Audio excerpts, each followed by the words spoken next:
구원의 확신이라는 것이 있습니다. 오늘 죽어도 천국에 갈 수 있다는 확신을 가르칩니다. 사실 크리스찬으로서 구원의 확신을 갖는 것은 우리의 삶에 너무나 귀한 일이고 유익한 일이라고 할 수 있습니다. 요한일서 5장 13절에 보면 이런 말씀이 있어요. 내가 하나님의 아들의 이름을 믿는 너희에게 이것을 쓰는 것은 너희로 하여금 너희에게 영생이 있음을 알게 하려 함이라. 지금 사도 요한은 편지를 쓰고 있는 성도들에게 이런 고백을 하고 있습니다. 하나님의 아들의 이름을 믿는 너희에게 이 편지를 쓰는 이유는 너희 안에 영생이 있음을 알려주고 싶기 때문입니다. 한마디로 말하면 예수님 믿고 너희 안에 구원이 임했다는 것을 알려주고 싶어서, 구원의 확신을 주고 싶어서 지금 이 요한일서를 쓰고 있다라고 고백하고 있는 거죠. 또 빌립보서 1장 5절 6절의 말씀은 다음과 같이 말합니다. 너희가 첫날부터 이제까지 복음을 위한 일에 참여하고 있기 때문이라. 너희 안에서 착한 일을 시작하신 이가 그리스도 예수의 날까지 이루실 줄을 우리는 확신하노라. 바울은 빌립보 성도들에게 이런 고백을 하고 있습니다. 여러분, 제가 여러분을 위하여 기도할 때마다 항상 감사를 고백하며 기도하는 제목이 있습니다. 먼저는 예수 믿는 것이 참 쉽지 않은, 불가능해 보이는 빌립보라는 지역에 하나님이 여러분을 그리스도 예수 안에서 구원의 자리로 부르셨다는 것이고, 여러분에게 시작하신 착한 일, 그 구원이라는 여정을 주님이 완성하실 것을 저는 확신하며 기도하고 있습니다 라고 고백하고 있다는 겁니다. 사실 2000년 전에 로마 제국이 통치하고 있는 그 한 도시에서 예수님 믿는 사람들이 나오는 것은 사실 쉬운 일이 아니었습니다. 당시에는 예수님 믿으면 불이익을 당했고 또 핍박을 당하는 것들도 많이 있었기 때문이죠. 그러나 사도 바울이 딱 보니까 복음을 증거했을 때에 수많은 사람들이 예수님 믿겠다고 일어났던 이유가 뭔가 질문을 해보니까 딱 한 가지라는 거죠. 하나님이 당신이 구원할 사람들을 부르신다는 거죠. 사도 바울이 그 입술을 통해 복음이 선포될 때에 많은 사람들이 그 영이 반응해서 그래서 나 예수 믿겠다고 고백하는 역사가 일어났다는 겁니다. 그럼 만약에 이 여정을 하나님이 시작한 거라면 그러면 하나님이 완성하실 거라고 지금 확신을 주고 있는 것이죠. 실제로 이러한 확신은 핍박과 고난 가운데 있는 성도들에게 위로와 격려를 주고 용기와 힘을 주었을 겁니다. 예수 믿는 것 힘들고 어려운 상황 가운데 있을 때에 우리 자신이 구원의 여정을 시작한 것이 아니라 하나님이 시작하셨다. 하나님이 완성하실 거다. 걱정하지 마라. 하나님을 믿고 신뢰하라. 라는 이 메시지가 당시의 사람들에게는 격려와 위로를 주었다는 이야기입니다. 이렇게 구원의 확신이라는 것이 많은 유익이 있는 것은 사실이지만 또 한편으로는 부작용을 일으킬 수도 있는 것입니다. 가령 나는 어차피 믿음으로 구원받았기 때문에 죄를 마음껏 지어도 된다. 하나님 나를 구원하신다라고 생각하는 것이 이러한 부작용의 결과죠. 그러니까 실제로 오늘날 현대 교회에 구원의 확신이 있다고 말하는 사람들은 많은데 자기 마음대로 살아가는 사람들이 실제로 또 많은 것을 보게 됩니다. 구원의 확신의 부작용이라고 할 수 있는 거죠. 성경은 그래서 우리의 구원을 점검해 보라는 구절들도 많이 나옵니다. 확신에 대한 말씀도 많이 나오지만 구원받았는지를 한번 확인하라고 도전한다는 거죠. 고린도서 13장 5절 말씀 제가 읽겠습니다. 너희는 믿음 안에 있는가 너희 자신을 시험하고 너희 자신을 확증하라. 예수 그리스도께서 너희 안에 계신 줄을 너희가 스스로 알지 못하느냐? 그렇지 않으면 너희는 버림받은 자니라. 바울은 지금 고린도 교회 성도들에게 너희가 믿음 안에 있는가 너희 자신을 시험하고 확증해라 라고 이야기를 하고 있습니다. 왜냐하면 바울이 딱 보기에 고린도 교회 성도들의 그 모습이 세상 사람들과 별반 다를 바 없는 거예요. 똑같이 죄를 짓고 세상 사람들과 같이 당을 짓고 편을 가르는 그 모습들을 보면서 정말 예수 믿는 흔적이 없는 걸 보면서 질문을 던지는 거죠. 너희 정말 예수님 믿는 거 맞냐?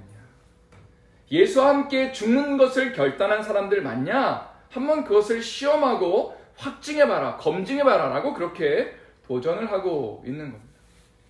마태복음 7장에 보면 예수님은 제자들에게 다음과 같은 말씀을 하셨습니다. 20절, 21절 말씀 제가 읽겠습니다. 이러므로 그들의 열매로 그들을 알리라. 나더러 주여 주여 하는 자마다 다 천국에 들어갈 것이 아니요 다만 하늘에 계신 내 아버지의 뜻대로 행하는 자라야 들어가리라. 예수님 뭐라고 말씀하셨어요? 주여 주여 고백하는 자마다 천국에 들어갈 것이 아니다. 예수님을 주인이라고 고백한다고 해서 구원이 보장되지 않는다고 예수님이 직접 말씀하셨다는 거죠. 그런데 구원받았는지를 어떻게 아냐면 20절에 열매로 그들을 알게 될 거다. 어떤 고백을 하는지는 너무나 귀한 것이지만 진짜 구원받았는지 여부는 그 고백을 통해서 아는 것이 아니라 열매를 통해 안다라고 예수님이 직접 말씀하셨다는 거예요. 오늘날 많은 사람들이 오해하고 있는 성경 구절 중 하나가 로마서 10장 9절과 10절입니다. 오늘 우리가 읽지는 않겠지만 이런 부분이 등장하죠.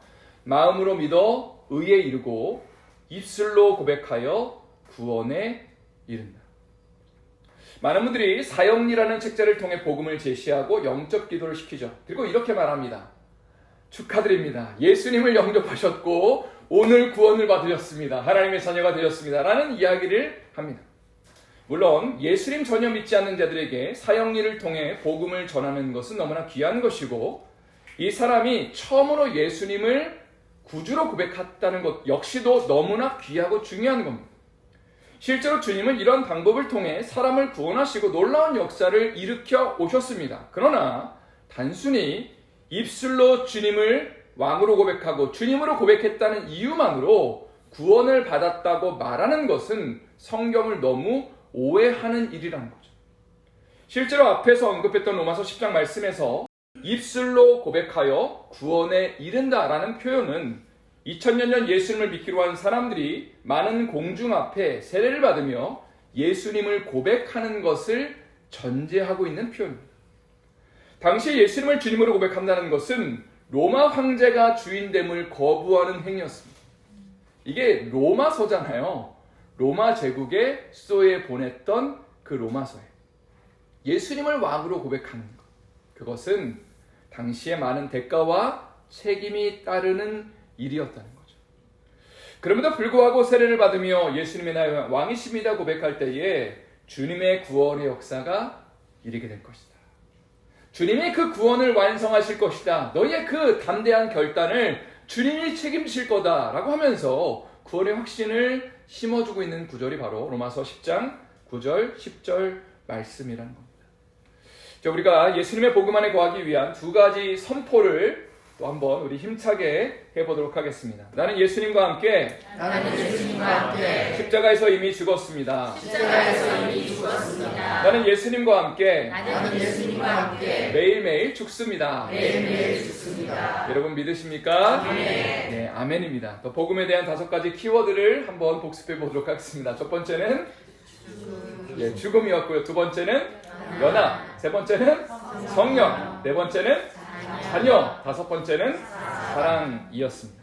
자, 오늘 본문을 좀 살펴보길 원하는데요. 오늘 본문 로마서 8장 5절과 6절 말씀 한번 다 같이 힘차게 읽어보도록 하겠습니다.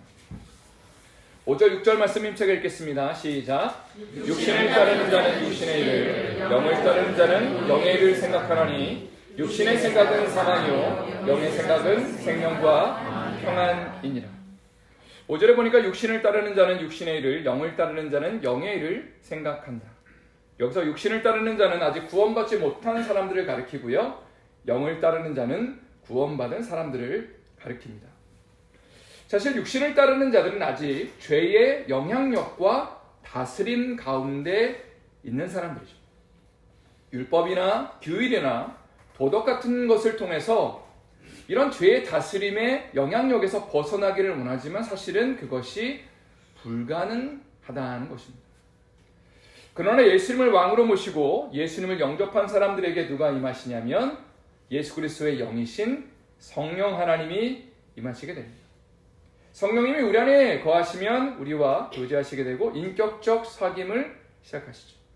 자연스럽게 주님의 마음을 부어주십니다. 그리고 우리의 마음을 변화시켜 주시죠. 어떤 율법의 행위나 인간적인 노력이나 선행을 통해 우리의 마음이 변화되는 것이 아니라 성령 하나님이 우리 안에 들어오시면 우리의 마음을 변화시켜 주시는 거죠. 그리고 영원한 생명에 참여하면서 그의 삶이 조금씩 예수님의 성품을 닮는, 예수님을 닮아 나가는 거룩에 참여하는 것입니다. 그리고 이러한 변화의 모습을 보면서 우리는 저 사람 안에 성령 하나님이 계시는 거구나. 구원받은 열매들이 보이는구나.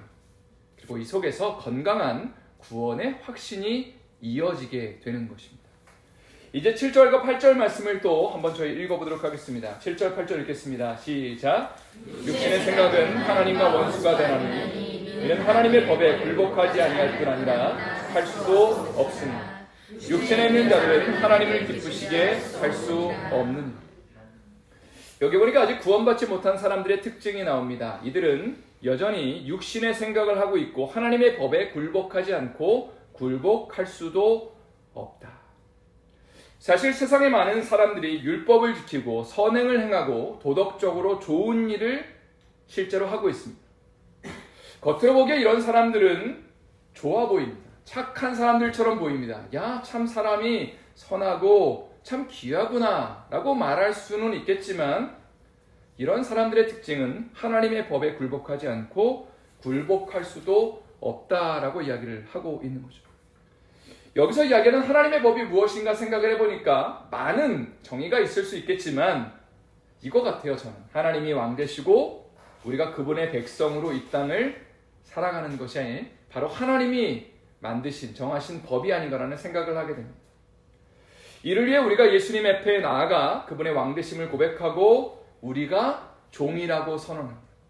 그럼 놀라운 역사가 있는 거죠. 정말 주님이 우리를 종으로 대하시는 것이 아니라 우리를 그 순간에 친구로 대해주시고 존귀하게 여겨주시고 강력한 성령 하나님의 역사가 일어나게 되는 거죠.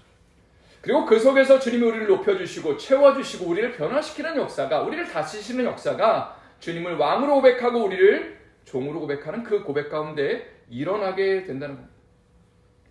그러나 아직 구원받지 못한 사람들은 이러한 역사를 참여할 수도 없고 이해할 수도 없습니다. 오히려 세상에 있는 사람들은 선행을 통해 도덕적으로 선한 일을 통해 자신의 잘남과 의로움을 드러내기를 원하죠. 실제로 세상에 있는 사람들이 추구하는 것들은 결국은 자기 의라고 할 수 있습니다. 다른 사람보다 더 착하고 선하고 내가 더 우월하다는 그 마음을 가지고 사람들은 나름대로 의로운 일을 그리고 선한 일에 동참하고 있지만 정작 하나님의 그 법, 하나님의 그 선한 일에는 참여하지 못한다는 것입니다. 오늘 본문의 9절 말씀을 한번 또 읽어보도록 하겠습니다. 9절 말씀 힘차게 읽겠습니다. 시작. 만일 너희 속에 하나님의 영이 거하시면 너희가 육신에 있지 아니하고 영에 있나니 누구든지 그리스도의 영이 없으면 그리스도의 사람이 아니라.